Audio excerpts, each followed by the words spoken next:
Welcome to Fulbright Pulse. In this episode, we hear from Bettina Luescher. Bettina undertook a Fulbright from 1983 to 85 studying political sciences at the University of Wisconsin-Madison. We talk about her time as the chief spokesperson of the United Nations World Food Program, about the people she has met in that role, sometimes the world leaders, sometimes the world's poorest. We also talk about her work as the first German news anchor at the CNN International, where Bettina delivered the news to 180 million viewers around the world. I'm certain you'll enjoy this episode with Fulbrighter Bettina Luescher, interviewed by Mohammed Kari.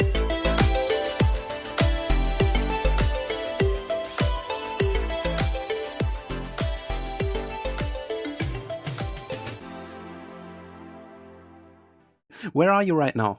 I'm in Maine. I'm the very northeast of the United States. It's my happy place. I've got a little cabin here on the water, and it's just amazing. It's like sunny. The lobster boats aren't out yet. It's still too cool, but it's a magic, very quiet place. So do you actually live in the US then? I live now 6 months of the year in the US and the other 6 months or so in Germany. I have a citizenship of both countries, but I really can say this here in Maine is my happy place. There's always a huge smile when I'm in this part of the world. I think it's morning with you right now, isn't it? So Yes. What has your day planned for you? As soon as we're done, I'm probably going to help some friends who run a sailboat charter to go sailing. It's gorgeous winds, and I'm not very good at sailing, but I can help them a little bit, and that should be fun. So that's a happy day in a happy life in a happy place. That sounds like you're spending very joyful days nowadays, at least. Yeah. You have worked very hard. At last, you've been working for the World Food Program as a spokesperson, and the World Food Program has been awarded the Nobel Peace Prize in 2020. So tell me more about this. How did you get the message? How does that work? So do you get an email in upfront, and maybe if you're lucky and it doesn't get sorted into spam, or how does it work? So or is it a phone call? Utter madness. In 3 years earlier, we were among the last three, and you kind of people hear about it a few hours before that there's a possibility, and then the head of whatever organization or the person who wins the award, who gets that recognition, gets a phone call. And we were among the last three a few years ago. And then nothing. So in 2020, we were on nobody's favorites list. I called one of my colleagues and said, do I need to iron my blouse for tomorrow? And she said, yes, you should iron your blouse for your media interviews, but there's nothing. We are nowhere. There's nothing. And so, of course, I didn't iron my blouse and literally had like meetings. And of course, everybody's at home and in sweatpants and T-shirts and, wild hair. And then I said to a colleague, I have to watch, on TV, who won the Nobel Peace Prize. And then I watch it, and then they say, the World Food Program in that wonderful Norwegian accent. And I just started screaming, and then all hell broke loose. As a spokesperson, then it's like mayhem. I mean, literally within like 30 seconds, the phone starts ringing, and I think like 24 television and radio and newspaper interviews. And it's nuts. But the feeling is very much of very humble, because this recognition is to the around 800 million people who are going hungry. It is, of course, a recognition of the hard work of the colleagues of the World Food Program, the ones that are deep in the field and risk their lives and often don't see their families for months. But it also is a recognition how horrible hunger is, and that we really need to end it. Mm-hmm. There are many people who say that the world has never been that peaceful, has never been that well nurtured. So what does the world actually need the World Food Program for right now? It actually has gotten worse over the years. We have had, over the last decades, made huge progress to cut down on the number of hungry people, to really fight it. There's enough food in the world to feed everybody. Nobody should go hungry. But the situation has deteriorated in the last years massively because of wars, because of conflict, because of climate change. And I think the Nobel Peace Prize is also a recognition that hunger leads to war and war leads to hunger. I mean, hungry people are desperate, anything trying to feed their families. And in order to end hunger, you really need to work on peace. And just one example is when I started at the World Food Program, our big fear were three big crises at the same time. And now the number of people that the World Food Program is feeding is much, much higher than it ever was. In 2021, it could go up to 120 million people. And it's because of all the wars. It's Yemen, where 13 million people are being fed by the World Food Program. That could be a famine. It's South Sudan, after a long civil war in Sudan, and now South Sudan could be sliding into a famine again. It's so many other countries. Most of the people that are going hungry are living in countries that are very fragile, but that are, being hit hard by conflict. If we don't end the conflicts, we will never end hunger. So how does the work of the World Food Program, how does it look like? We're helping civilians either through food coupons so that they can pick up food in stores, or we hand out food. And of course, the important thing is it's always the civilians. The UN and the World Food Program are very neutral. We don't take sides in any conflict and in any violence. For us, the important thing is to help the civilians, old people, women, and children. And to them, our heart goes out, no matter what conflict, no matter what religion, no matter what war. Civilians are always the hardest hit. Mm-hmm. I assume that you've met a variety of these civilians. Please describe to me, like, how did you meet those people, and how did you experience these situations? I've always been very moved, and I've always been very moved and stunned by how determined people are to survive. The people the World Food Program is helping, women and children and families that are in many places on the edge of famines or very, severe hunger. And people just do anything in order to feed their families. The hard thing is, the work keeps on. The work keeps going on. The biggest joy of the World Food Program would be if they didn't have to do the work anymore, if they were no longer needed in those countries. And, you look at a place like Darfur. I was in Darfur, 16, 17 years ago. And I was guiding a journalist from the BBC around to meet some of the people in the displaced people's camps, the IDP camps, and met this woman who just had lost everything. She was on the run. Her village had been burned down. She brought her children out. She'd lost everything. She lost relatives. The journalist interviewed her, and it, of course, was searingly hot and bright and sunny. And I was standing outside of her little shelter, of her little hut. And in the middle of the interview, she gave me a little stool so I could sit there and, wouldn't collapse because of the heat. And it was just a small gesture of dignity and compassion. And this woman is probably still in those camps. And, I don't know what her life nowadays is. But to show this kind of compassion to somebody, one of your fellow men, I mean, we are all brothers and sisters when you think about it. So that was a very moving thing. People, when I was in Somalia, women who lost babies and had been on the run from violence and then came to a UN camp where they found safety and shelter, and lost children along the way. And you meet those women and you just go, how can they cope? How can they keep on going?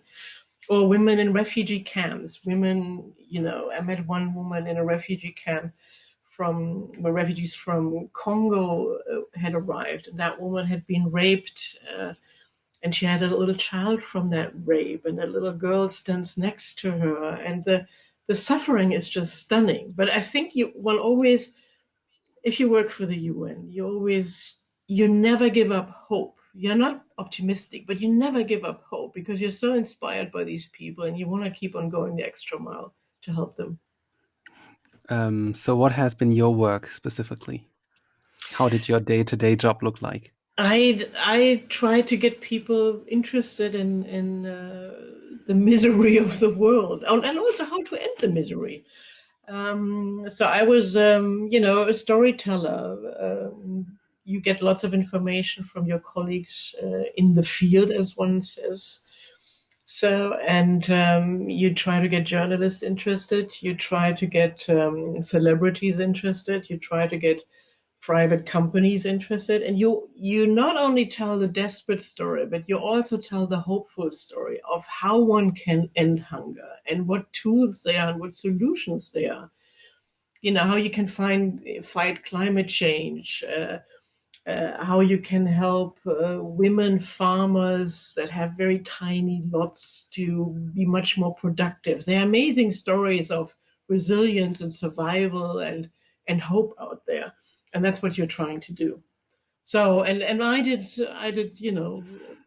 because I was based in New York for 9 years, I worked a lot with celebrities and took them on trips around the world and worked, on some very big fundraising initiatives and publicity campaigns. For example, on the Haiti earthquake 10 years ago, where people around the world rallied together. So who are the most interesting people in the world that you've met and that inspired you? Oh, that's hard. I loved how people who are very famous, from the other celebrities, are also very tender and compassionate and really want to help. I'm not going to single anybody out because there was a whole row of them. But on the political front, I think, in the UN life, I very much admired Kofi Annan. When Kofi Annan, the former UN Secretary General, who has passed away, unfortunately, I was always a big fan. There, of course, are critics about his works, about some episodes of his career, but he could move the world, and he, with a few sentences, could move the world and politicians, and sometimes took on some really big political players, political, presidents, and and so he was one of my favorites. Is there something that you've learned from him? Yeah, he one of his I'm paraphrasing now, you're never too young to make a difference, and kids were inspired by him, and I think he kept on trying to make a difference, which was wonderful, and I loved, there were scenes when we went all a little bit gaga when you met him somewhere in Geneva when he was retired, and he suddenly showed up at some meeting and people wanted to take photos of him, and he took the cameras and took photos of them, and just little things like that. Mm-hmm. So maybe before working with the World Food Program, you had an extraordinary career with CNN, actually hosting CNN International for more than 150, I think somewhere 180 million viewers. So how has that time influenced you? What is the left from that? It's about 20 years ago. So how do you think back to that time? And why did you make the transition to the decision to transition to the World Food Program? It was really it was a lot of fun because these were the early days of CNN. I first started there as an intern. I literally worked myself up from an intern and then, office assistant and field producer, and then finally an anchor. And we were in this, incredibly international environment, broadcasting all over the world, which was Ted Turner's, big invention and discovery and ambition to bring the world together and make it a more peaceful place. And so that countries and nations would understand each other. And he was really one of those folks who, it was like a little mini UN. He always run around with a UN tie and everything, and wanted to change the world, and gave us, I got chances at CNN that I never would have gotten at a German TV station. They sent me into war zones very quickly. I had absolutely no idea what I was doing.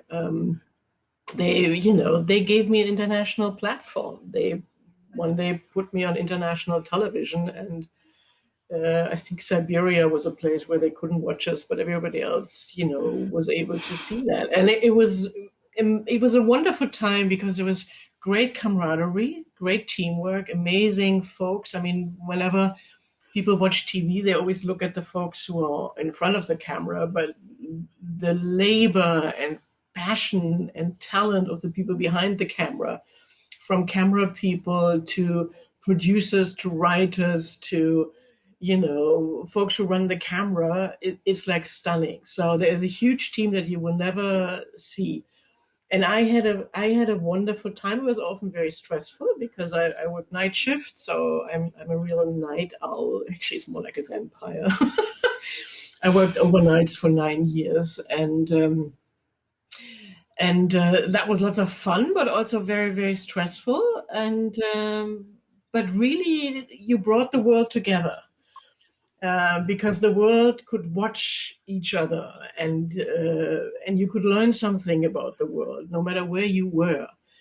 And I think that was the amazing time. And for me personally, I always looked, okay, what's going to be the next step? If you are a TV anchor, especially a woman, one day you're going to do something different.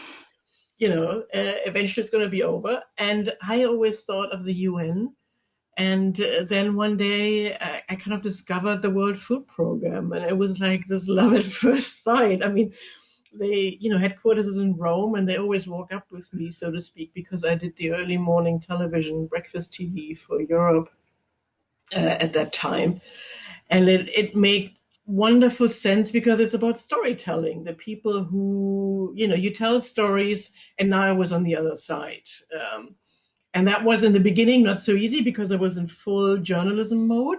And you can't be, as a UN spokesperson, as a spokesperson for the World Food Program, you have to be sometimes careful because your number one goal is the operations have to keep on going. You cannot piss off, military sites. You have to keep on going. And I, wanted to, this was actually happened in Darfur, and I filmed stuff that I thought was outrageous, and the UN thought it was outrageous, but the UN then has to use quiet diplomacy to fix the situation. And I was just, wow, telling it to the world, got into real trouble, a little bit inadvertently. But, so you did...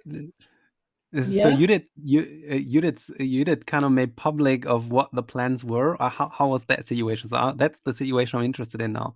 So how was that happening?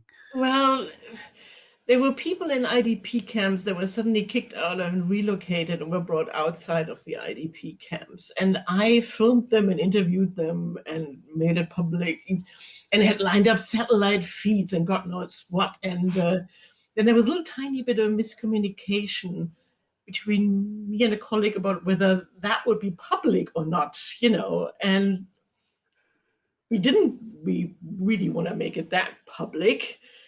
And then it became public, and it went just huge. Like, I mean, by the end of the day, when this was out, it's like the European Union had condemned the action. The US State Department had condemned the action. The UN Secretary General condemned the action. It just went crazy. And partly because of a misunderstanding. So all fault goes to me.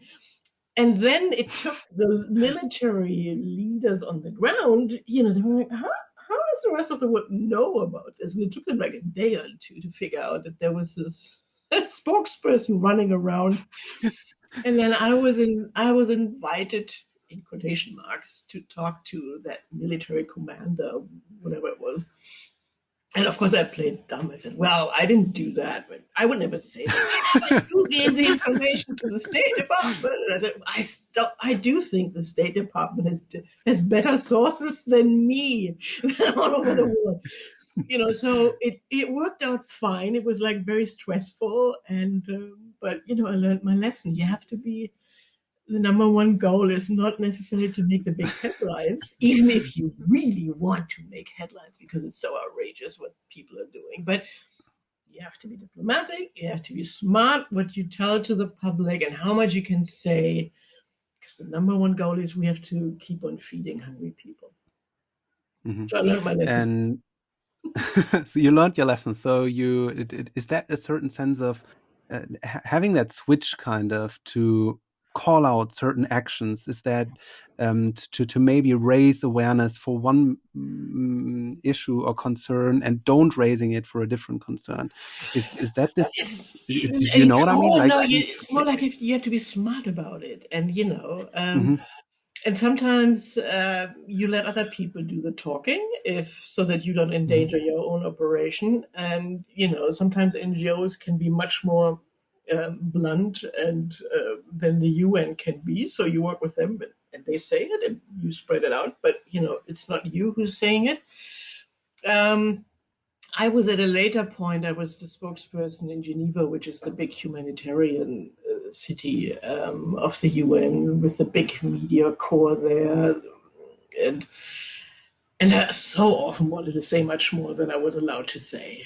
But at the same time, you just know it's dicey on the ground. Our operations have to keep on going. So you pick your times when you're very, very blunt and very.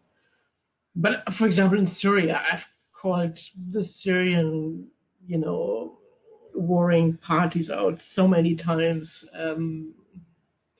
that didn't make headlines then anymore.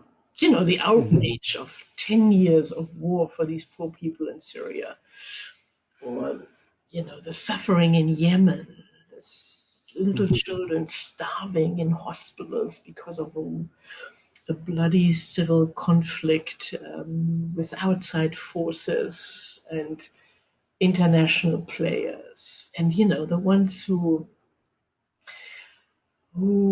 are so hurt is always the women and the children, the weakest. So you have to be the advocate for them.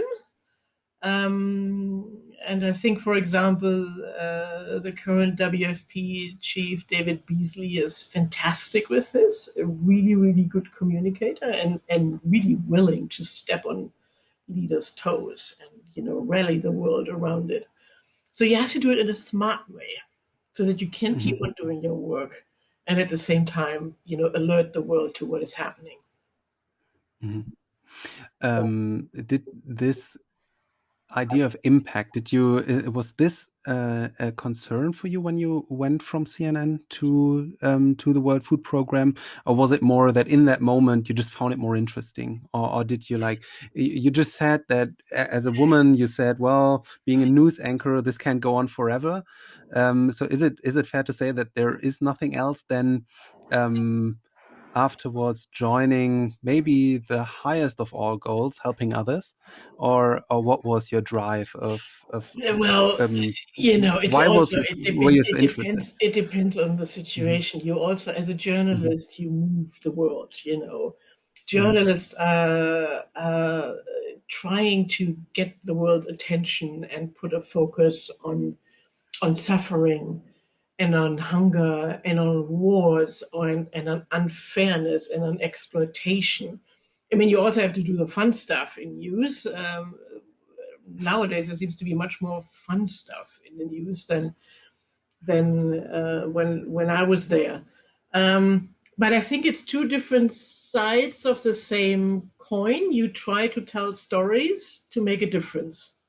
Making a Mhm. difference was always a huge driver for me as a journalist, and making a difference as a spokesperson for the UN World Food Program was also always, how do we make a difference? How do we get attention? How do we get money?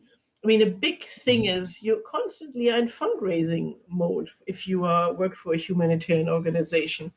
The World Food Program is 100% voluntarily funded. This year they are asking for $13 billion. That sounds like a lot, but if you have to feed like over 100 million people, maybe 120 million people, it's actually not very much money. If you think about, that a that a yacht by a multi-billionaire costs $500 million, one little, boat.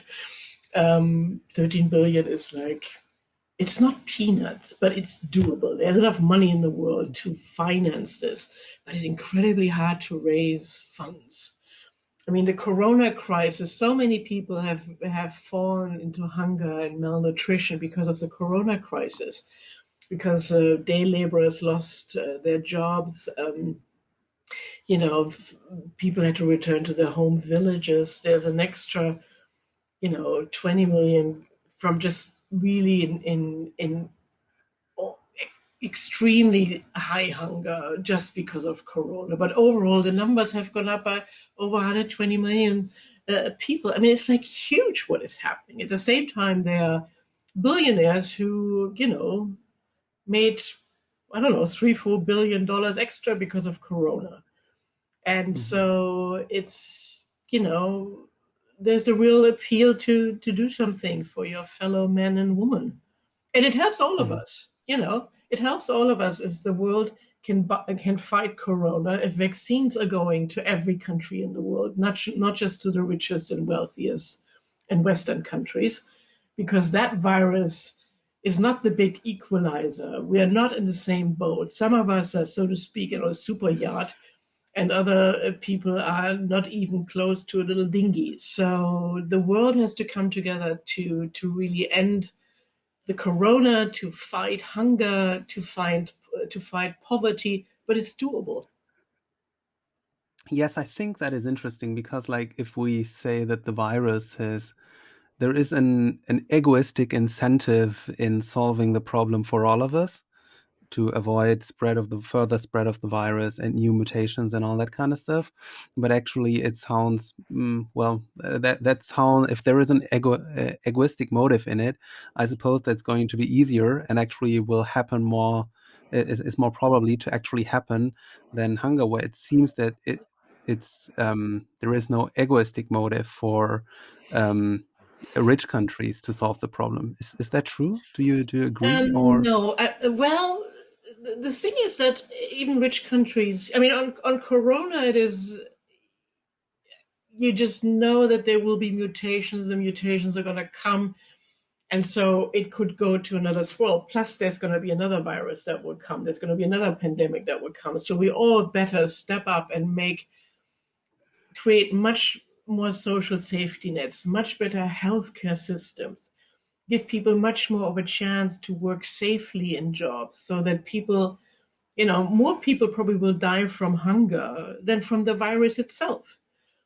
And I think, for example, your point about richer countries, hunger is always very far away. That is on one side true.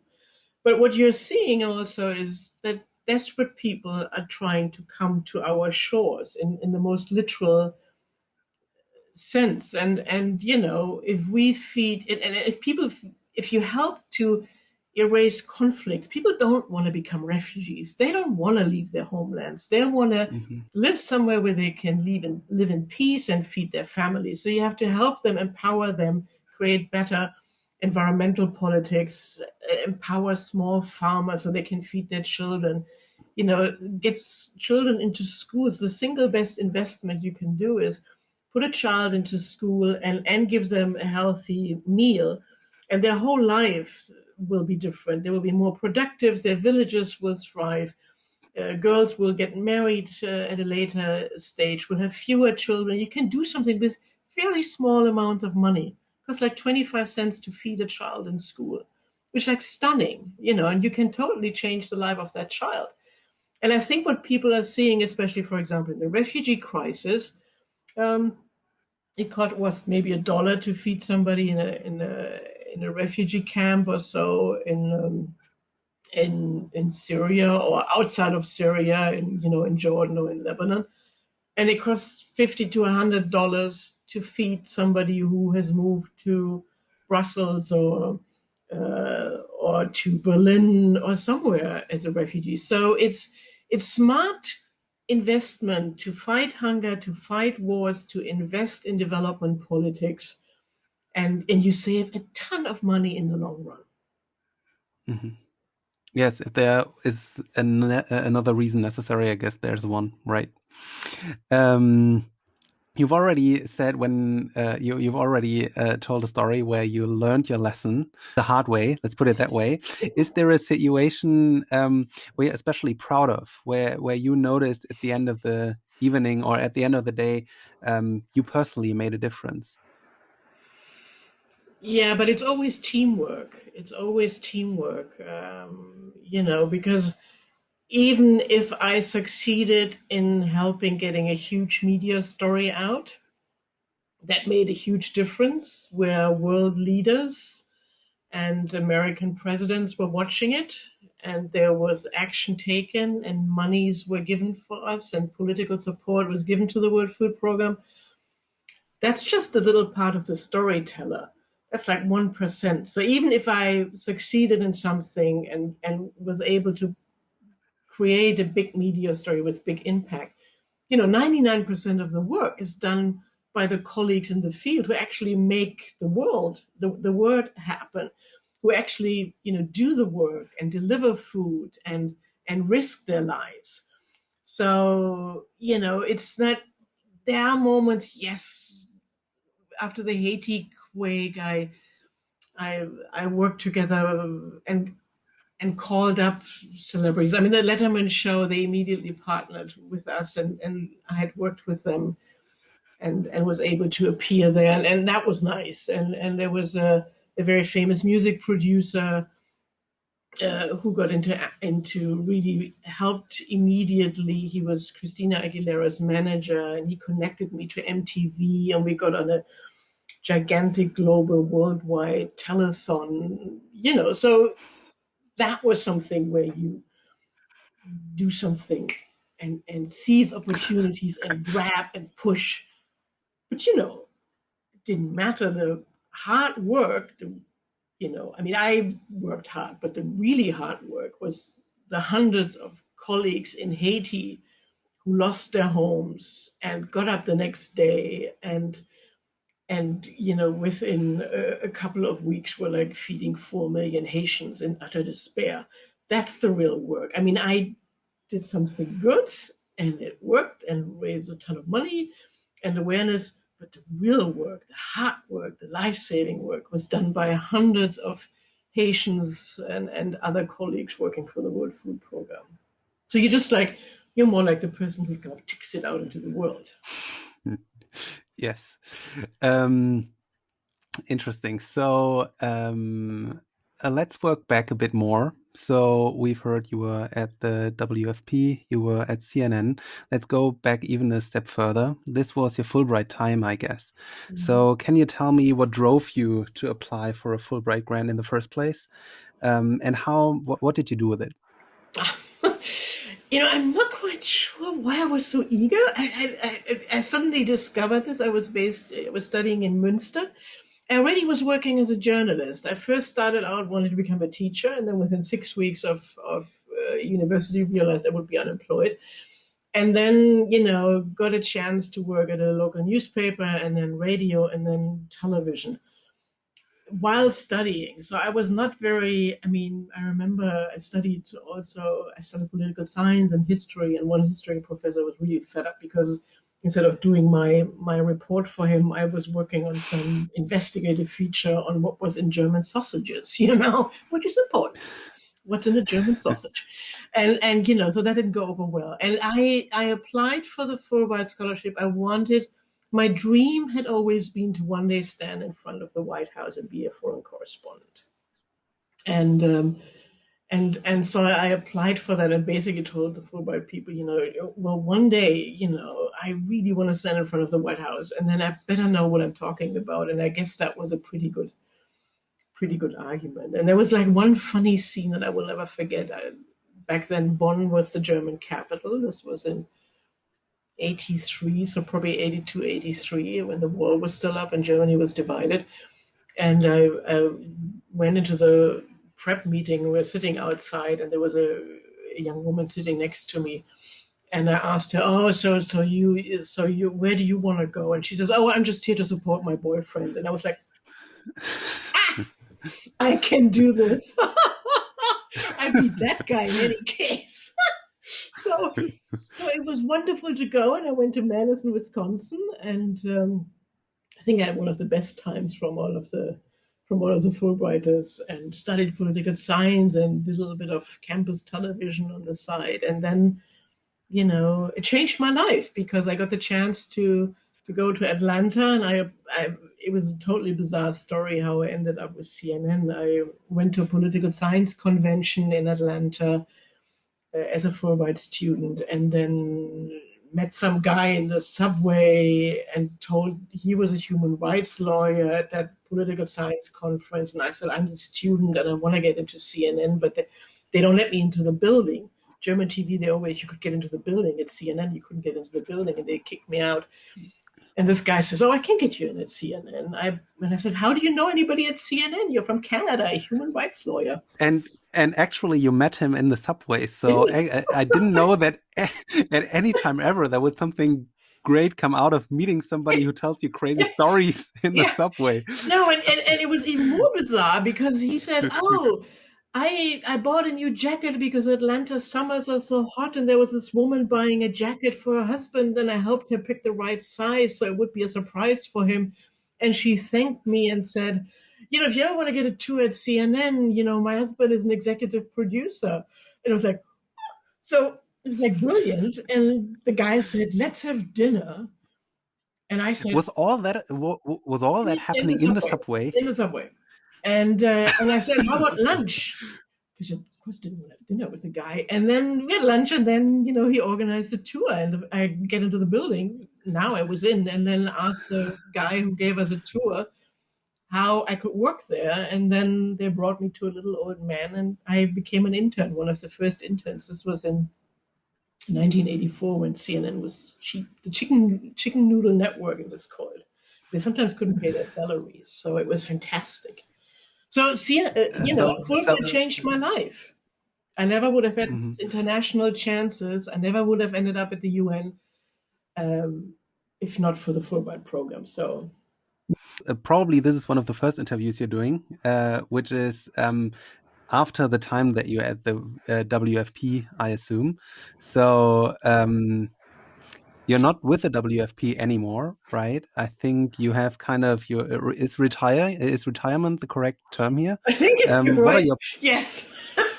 I think it is, right? So I think did you look forward to this day, or is this a day that you've in a sense feared? Oh God, no. Well, it's like this. I started working as a journalist literally I think at the beginning of the second semester when I was at Münster. And in January, it would have been 40 years of work. So this past January would have been 40 years of working in often very, very stressful environments and with stressful bosses. Television is no joke, especially when you're in front of the camera. I always joked, like when I went from the World Food Program to the UN, the first thought was, great, I'm going to work for the UN World Food Program. The second thought was, I will never have another discussion about my crummy hair with a television boss, which I had once a year. No, I somehow thought, okay, it's 40 years. I've done like 3,000 newscasts, and you know, I hope I helped a few people along the way, and I somehow thought, you know, life is short, so it was very much. I could have stayed longer, and I will do a couple of things. So, you know, that will happen, but I really thought, life is short. You know, I've seen firsthand how lives and families and livelihoods can, you know, can just go like this. And I thought, I'm just going to do something different now. And I will probably come back for little stints or something. But, you know, yeah, it's a very much look. I very much just look at me. You know? I'm a happy camper. Yes, definitely. And, and the camper kind of works, doesn't it? Yeah, I mean, like, it looks very cozy. Bettina, thank you so much. Thank you.